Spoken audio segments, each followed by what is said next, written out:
Hey guys, what's up? It's Dumbass again. This is my second video commentary, my third overall video that I'm uploading to YouTube.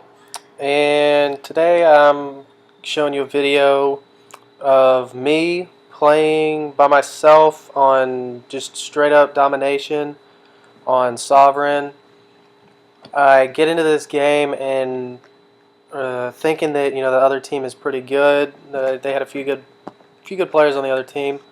But as you can see, or as you will see, I end up getting a KEM strike in the process of this game, and the random teammates I had allowed me to play the way I want to play. They were capping the whole map. They were capturing objectives, and I didn't have to really try hard to get the win. They were the ones really getting the win. I was just being a little selfish, getting kills. But sometimes that's the way it goes. Sometimes you don't have to go all out playing to win the game. But on this one, I chose to go with the Honey Badger and a VMR sight. I use the VMR sight all the time. I think it's a really underrated attachment. A lot of people bash the thing because you've got to switch between the 4x and the regular red dot sight. But I think I've perfected the use of it, and it's very fluid to me. Like it doesn't hinder my ability to aim at all in a lot of situations. And see, like right here, I flip it over because they're longer range. But whenever I run into a building, I flip out the the other one. And when I'm shooting across a map, I got the 4x. So it's the perfect sight. You got the long range, and it's a very stable sight too. It allows for very clear long range shots with accuracy. Like it's the perfect sight. I love using this sight. And then the good things about the Honey Badger. The Honey Badger is already silenced. It's got decent range. Even with the silencer, it's got good range.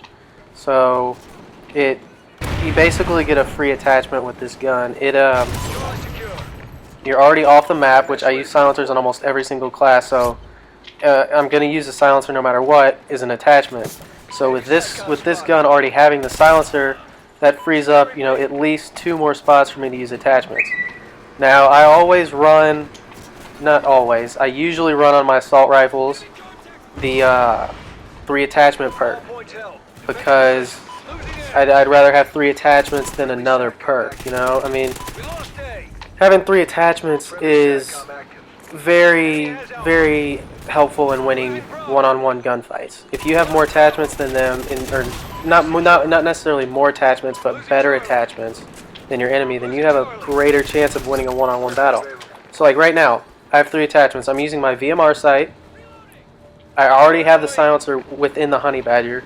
And then I'm using a foregrip and extended mags. Always use extended mags, because who knows when 3 or 4 guys are going to run out onto you. And you got to drop 3 or 4 people. If you only have 30 rounds and not every single bullet hits, you're going to miss. You're going to miss some. And chances are you're not going to have enough ammo to kill them all. So having the 45 rounds, the extra 15, is very, very, very helpful. And then the other one I use is a foregrip. Makes it a little bit more stable, reduces a little bit of the recoil. It's not as noticeable up close, but on the longer range shots, you definitely need to have a foregrip. And the VMR sight and the foregrip combo is very, very good. A lot of people hate the VMR sight, but I recommend it to 100%. It is my go-to attachment. If you watch any of my other videos, I either run the VMR sight or no sight. I don't like any of the other sights. I just feel weird using just a normal red dot on this game. But the ACOG is just awful. It just awful. I can't say a good thing about that ACOG sight. It has a very narrow field of view. It sways a lot. It's just an awkward sight to use. The VMR sight has the same range as the ACOG, but you can also flip it, and it's a much clearer sight. So I love the VMR sight. But now on to this video. Right now, I'm not thinking about getting a K.E.M.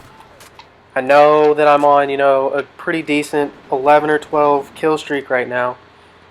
And, I'm just trying to keep it alive. And I don't have to run out of this spot that I'm holding down. I've been holding down this middle part of the map.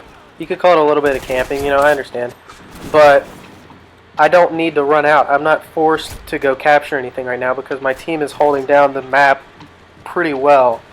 The other team captures B occasionally, but we're winning. We have more than them, except for right now. Right now is the first time they've had more objectives than us. But see, my team's, but we're about to go cap B again, and I'm not worried right now. But if the game got close, I would run out and forget my streak. If the game's coming down to the wire, I'll get off of my kill streak, or at least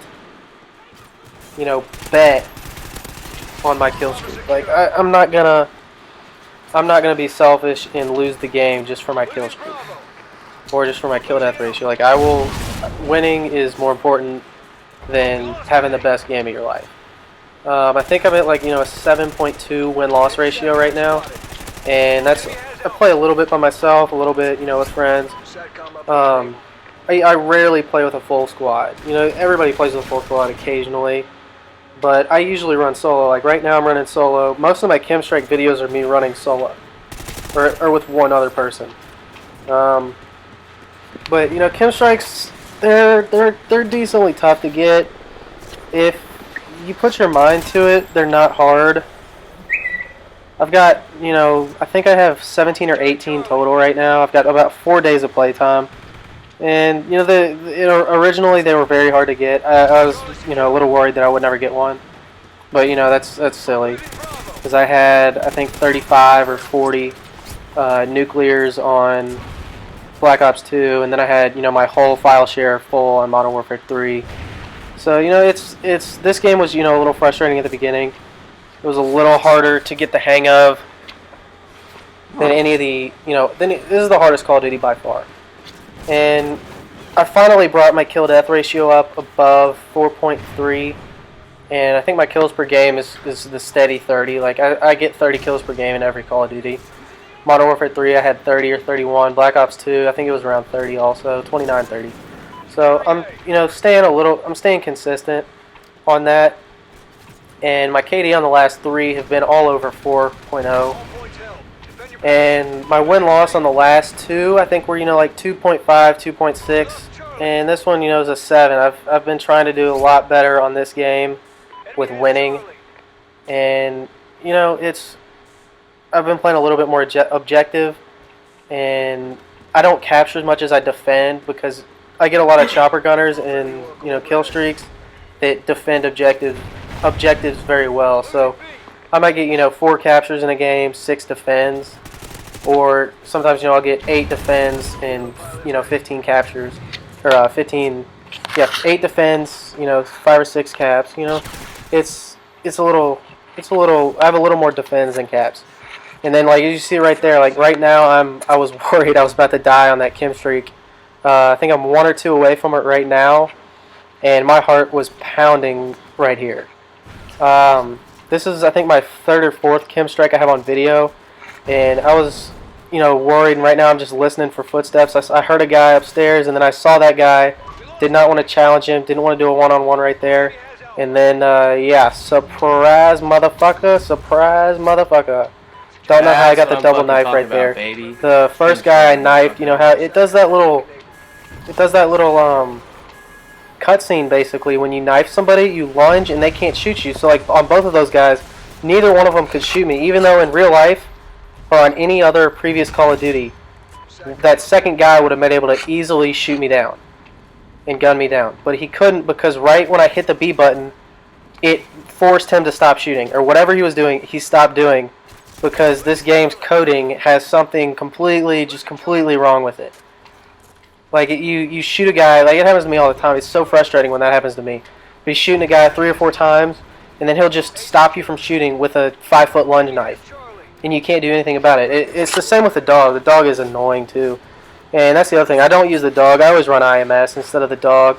Put the IMS in a strategic position to guard your back, and you don't have to worry about one entrance of a building. That's one of the main things you have to do to get KEM strikes and higher kill streaks is have an IMS. Like I'll put it there, they can't run up that side of the building. So like right now I can just hold down this other half, but during that KEM strike streak, you notice I wasn't running and gunning, and the big part of getting those kill streaks in KEM strikes is knowing when you can and cannot run around the map. So like the other team, the enemies, they were being a little bit. You could see they were a little bit on the outside of the map. Right there, it was a stupid move by me. I ended up killing him though with the jump scope. I do not have a scuff controller or any of that. It's just a regular controller. I need to get control freaks though and the scuff controller to put the buttons in a better spot. But I've never used any of that stuff. Yeah, this is my third video. I'm gonna upload it later today probably. But yeah, I ended up getting the KEM strike, and then I ended up dying. I think right here I ended up dying. Thought I could run away from that guy. Didn't think he saw me. He was gonna run around try to kill him, and the game ends. Right there, game ends. Chopper gunner. But yeah. I'm gonna have another video uploaded tomorrow. It's another KEM strike video. I think I'm gonna upload the one that I got on Prison Break. Yeah, I'll probably upload that one. But yeah, thanks for watching, guys. And this is Dumbass. Go follow me on Xbox One. I'll 100% follow you back. And any of y'all want to ever play, I'm happy to play. See ya.